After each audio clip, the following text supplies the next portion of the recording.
Imagination is often sold as this ethereal, floaty gift that descends upon the chosen creative types while they stare at a sunset. That is a nice story, but it is mostly nonsense. In reality, imagination isn't a cloud, it is a muscle.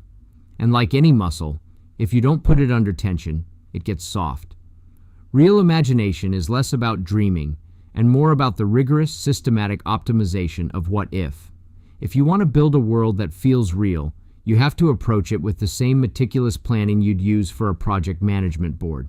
You don't just imagine a dragon, you imagine the logistics of a dragon. How does it affect the local cattle economy? What are the zoning laws for a fire-breathing reptile? When you apply that kind of deep research to a wild idea, the unusual thing stops being a gimmick and starts being a foundation. This is where the meat and potatoes of great storytelling live, in the intersection of the absurd and the practical. The trap most people fall into is thinking that more is better. They try to imagine 1,000 things at once and end up with a mess of technical jargon and half-baked ideas. The most powerful tool in your kit is actually constraint. When you give yourself a rigid set of rules, your imagination is forced to find the game within those boundaries.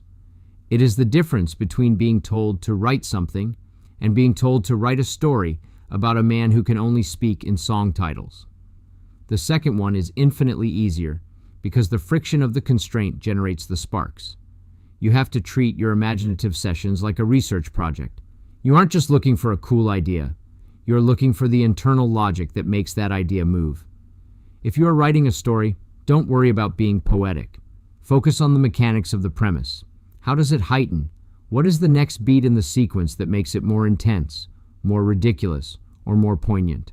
When you stop waiting for inspiration and start treating imagination as a professional operation, the work gets sharper. You start seeing the patterns in the chaos. You realize that a great idea is just a premise that hasn't been heightened yet.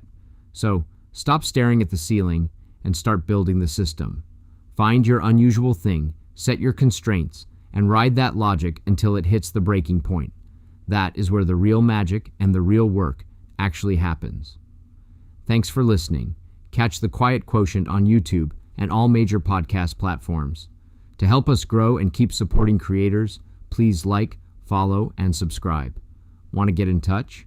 Connect with me directly at jimhansonmedia.com.